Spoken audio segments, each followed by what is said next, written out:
Друзья, приветствую вас на канале, посвященном погоде рынка недвижимости Украины. Сегодня мы с вами будем говорить о рынке жилой недвижимости города Львова. Точнее, подведем итоги прошедшего января месяца 2026 года. Традиционно, друзья, будем говорить о недвижимости, используя статистические данные. Посмотрим, что произошло на протяжении одного месяца с недвижимостью, то есть это будут у нас колебательные процессы длиной в один месяц. Будем сравнивать декабрь 2025 года с январем 2026 года.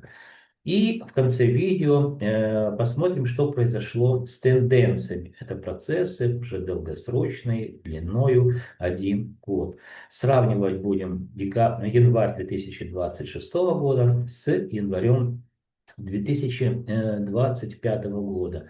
Конечно же, друзья, заканчивая видео, я сделаю краткосрочный прогноз до конца первого квартала 2026 года о том, что будет с недвижимостью в городе Львове. Итак, друзья, смотрим подготовленный мною материал традиционно через призму времени и цифр. Постараемся совместно с вами разобраться с теми процессами, которые я наблюдал на рынке жилой недвижимости, благодаря статистическим данным, которые мне любезно предоставляет компания Олимп Consulting.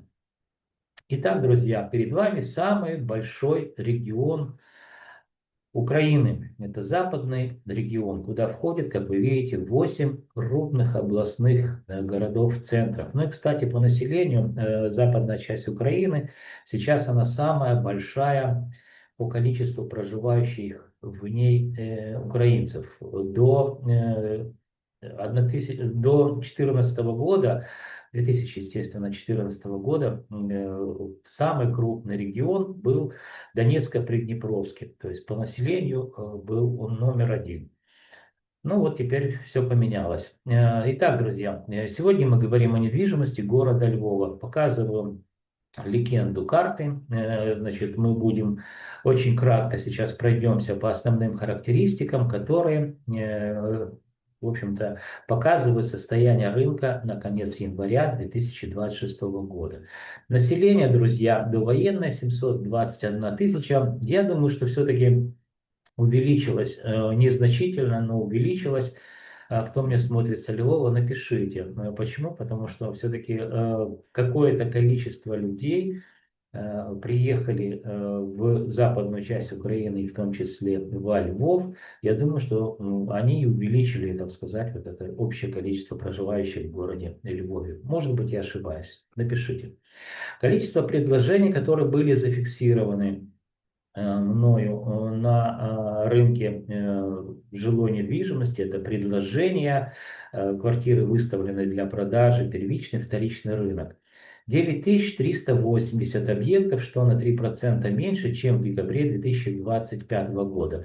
Но, друзья, это связано очень просто с тем, что когда в розетке нет электричества, соответственно, ты не можешь подать объявление. Мы мониторим все крупные интернет-сайты, порталы, которые публикуют объявления квартир, которые выставляются для продажи.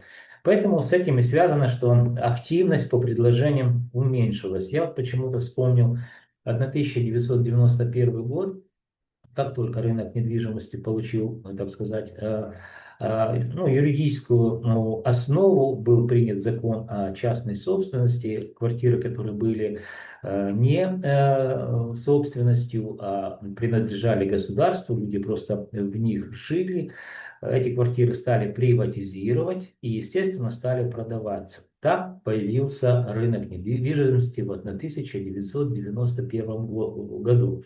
При этом, при всем, я очень хорошо помню это время, как, значит, человек, который хотел продать или купить квартиру, или давали объявление в газету местную, естественно, или же ходили, значит, ну вот у нас было специально расклейщики, они назывались, то есть женщины, Печатали мы много таких этих, как они, листочки назывались, да, где там куплю или продам квартиру. И вот это все расклеивалось по городу. Вот таким образом собиралась информация о проданных квартирах, вернее, о квартирах, которые хотят люди продать. Ну, и, естественно, собирались покупатели, заявки на покупку. Вот, похоже, друзья, мы подходим как раз к тому, так сказать, времени. Без интернета, без света рынок недвижимости, наверное, также будет через сарафанное радио продаваться. Ну да ладно. Переходим к следующему показателю. Это у нас социальное жилье, стоимостной показатель. Буду говорить только в процентах. Рост за месяц плюс 0,99%, то есть на 1% стоимость за один месяц выросла. Также социальное жилье, однокомнатные, двухкомнатные, трехкомнатные квартиры и выше в целом по городу. Здесь мы сравнивали, видите, я здесь забыл поменять. Сравнивали мы сентябрь месяц с декабрем месяцем, видим рост незначительный на 1,27%. То есть это долгосрочная аренда, она растет. Эконом-комфорт, бизнес-класс, вторичный рынок, рост показал плюс 0,88%. Переходя к первичному рынку, мы видим, что первичный рынок также подорожал квартиры эконом-класса на 2,41%. Ну, фантастика. Почти 2,5% за один месяц. Это, конечно, да, говорит о девальвации национальной денежной единицы. Напомню вам, что первичный рынок продается исключительно в гривне. И, соответственно, компании-застройщики, понимая, что материалы, которые многие, возможно, покупаются где-то за границей, они, в общем-то, все это переводят по курсу. То есть первичный рынок растет. Первичный рынок квартиры бизнес-класс подорожали на 1,64%. Ну и первичный рынок квартиры элитного класса также подорожали на 1,40%. В целом мы видим положительную динамику, то есть динамику роста в течение всего лишь одного месяца. Переходим к следующему слайду. Здесь мы более, так сказать, подробно, декомпозированно разберемся, что произошло в городе Львове с недвижимостью, которая относится к классу социальное жилье. Период исследования 1 месяц, сравниваем декабрь 2025 год с январем 2026 года. Итак, бросается в глаза, что больше всего подорожала недвижимость, друзья, где смотрим Шевченковский район.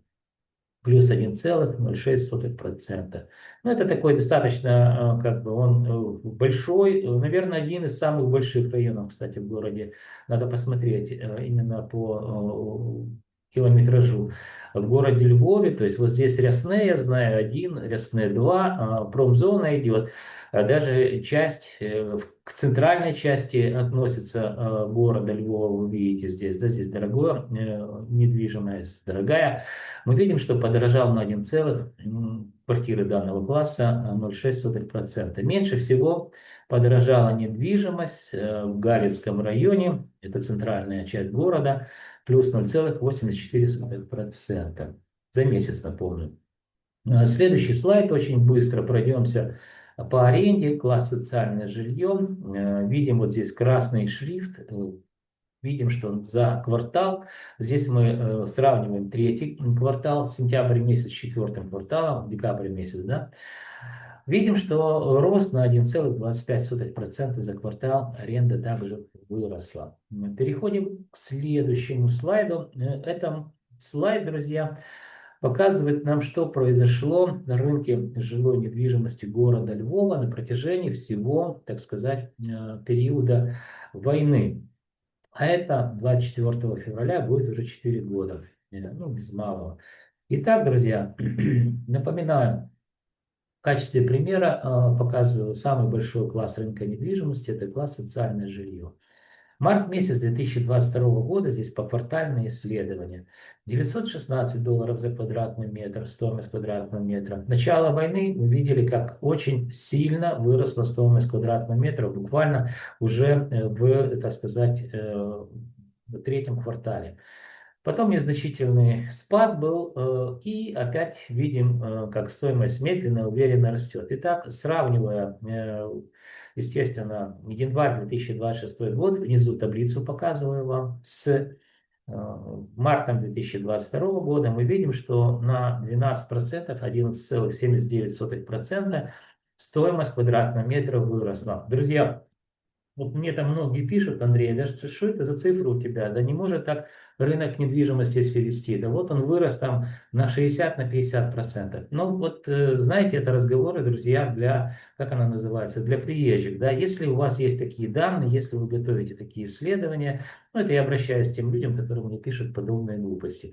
Вы мне, пожалуйста, ссылку бросьте на ваши исследования, да, и мы более профессионально можем пообщаться. Еще раз напомню, что рынок недвижимости – это не фондовый рынок, где можно, так сказать, чрезвычайно разбогатеть, да, в течение очень короткого времени. Напомню, фондовый рынок – это рынок ценных бумаг. Так можно и потерять последние, так сказать, сбережения также. То есть это спекулятивный рынок. А вот рынок недвижимости – это всегда люди. И только можно первичный рынок где-то отнести к спекулятивным транзакциям. Почему? Потому что зачастую люди строят недвижимость на начальном этапе и потом продают, когда дом уже построен. Но это очень условно можно назвать спекулятивным рынком, первичный рынок. Почему? Потому что на сегодняшний день он как таковой остановился. Помните, был президентом какой там по счету Янукович, он говорил, остановитесь. Вот первичный рынок практически во всей Украине, по всем крупным областным городам, центрам остановился. И так зафиксировали, что 11,79% выросла стоимость квадратного метра за 4 года войны. Кстати, кто смотрит меня постоянно, в городе Одесса примерно же на эту цифру, по-моему, там 12 или 13% подешевела недвижимость. А в городе Днепре там на 14% подешевела недвижимость за 4 года войны. Я просто вам рассказываю, как ведет себя недвижимость в разных, так сказать, регионах Украины. Переходим к следующему слайду. Здесь у нас вторичный рынок эконом-класс подорожал на 0,88%. Вы можете посмотреть стоимость квадратного метра по административным районам, ну и, конечно же, в данном случае рост также по административным районам. Следующий слайд – это у нас первичный рынок эконом-класс. Также видим, что он подорожал на 2,41% всего лишь за месяц. Ну, хорошая история, да? Видим в долларах стоимость квадратного метра, как очень сильно отличается в зависимости от административных районов. Ну и рост, опять же, в процентном соотношении всего лишь за месяц. Следующий слайд. Здесь квартиры комфорт бизнес-класс, это первичный рынок. Также подорожали на 1,64% за месяц. Можете посмотреть в абсолютных цифрах в разрезе административных районов. И, конечно же, в процентном соотношении рост за месяц. Ну и последний слайд, где мы разбираем краткосрочные процессы длиной в 1 месяц. Здесь первичный рынок у нас квартиры элитного класса. Осталось всего лишь 2 района. Это где компании-застройщики строят, так сказать, вот это жилье, которое соответствует данному классу. Это Галицкий район, видим, это центральная часть района. Ну и Шевченковский, я о нем вам говорил, он очень такой длинный по территории. А вот это там буквально небольшой пятачок, я так понимаю, там свободная земля была, но она безумно дорогая, естественно. Поэтому вот на этом пятачке мы отслеживаем квартиры элитного класса. В целом рост на 1,40% за месяц. Друзья, следующий слайд традиционный. Здесь мы говорим о тенденциях длиною в 1 год. Период сравнения январь 2025 год на примере класс социальное жилье. Видим $957 за квадратный метр и в январе 2026 года $1024 за квадратный метр. В целом, что показало в течение года, рост плюс 7%. То есть у нас 2020, прошедший 5 год, показал рост почти в 7%, ну не почти, а в 7%. А в целом, если вы помните, на протяжении всего, давайте я вам верну, периода войны, рост был на 12%, округлим в большую сторону.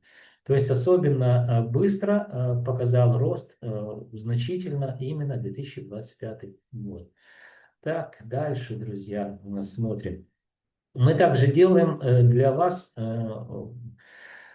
и для крупных финансовых учреждений считаем индексы, готовим. Это вот здесь видите индекс стоимости жилой недвижимости, он положительный, единичка, запятая, 0,70. Что такое, друзья, индекс? Это макроэкономический показатель, который характеризует изменение стоимости квадратного метра во времени. Он считается достаточно просто. Давайте покажу на примере вот этого графика. Класс социальное жилье. Ну, считается просто, если, конечно, у вас есть статистические данные. Видим, 1024 делим на 957 и получаем рост плюс 7% за 12 месяцев. Или же вот этот положительный индекс единичка, запятая 0,70. Друзья, немного саморекламы, без нее никак нельзя. Я знаю, что меня смотрят люди, которые относятся, ну, это специалисты, которые работают в финансовых учреждениях, это управление по рискам и риск-менеджменту.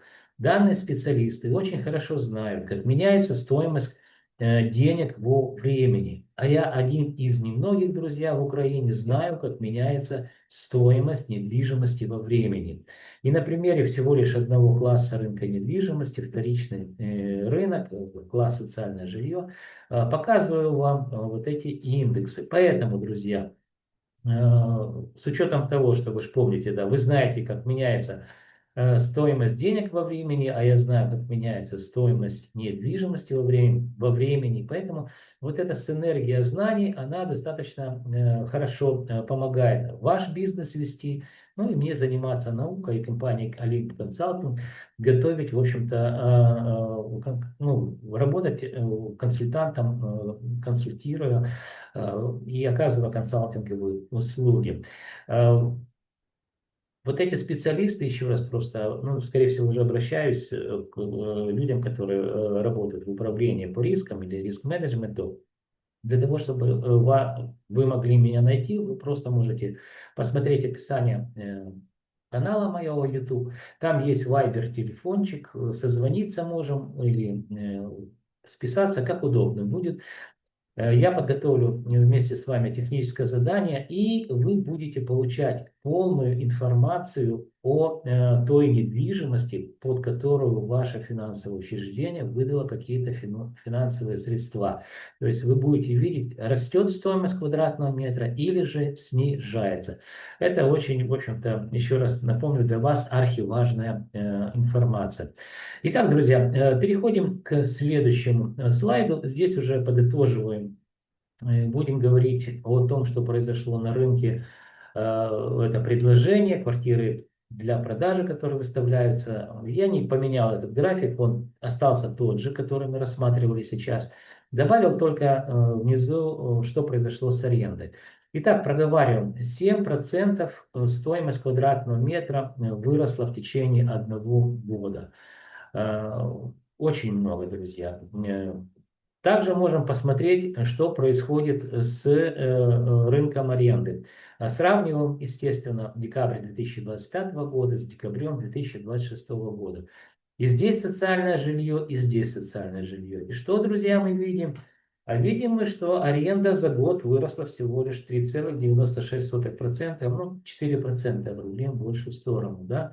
И я предполагаю, что она практически достигла своего пика. Ну, почему? Если вы, так сказать, когда-нибудь считали вот этот пассивный доход или смотрели мои видео о пассивном доходе, то вот как раз это говорит о том, что, ну, я не видел так, чтобы долгосрочная аренда в городе Львове или там в другом городе приносила больше 5, там, 5,5% годового дохода. Это с учетом затратной части. Здесь мы видим в целом, да, что 4% за год аренда подорожала. Но при этом продолжает дорожать, так сказать, недвижимость, стоимость квадратного метра. Но, друзья, еще раз повторюсь, что вот этот показатель доходности или же какое количество денежных потоков может генерировать жилая недвижимость, сдаваемая в аренду, он показывает, в общем-то, тоже развитие рынка. И, кстати, напомню вам, что аренда первая реагирует на как снижение, ну, вот на поведение рынка. То есть я предполагаю, что дальше мы не увидим рост, это как минимум, а возможно через полгода стоимость начнет снижаться с учетом того, что на сегодняшний день, что, друзья, Львов из спокойного города превращается в город, который также без света находится по несколько часов. Да? Ну, вопрос же только времени. Как Киев уже несколько суток без света, так и все это придет и в Западную Украину. И также мы будем видеть, как стоимость квадратного метра медленно и уверенно начнет, что, друзья, правильно, снижаться. Но для этого должно прийти определенное время.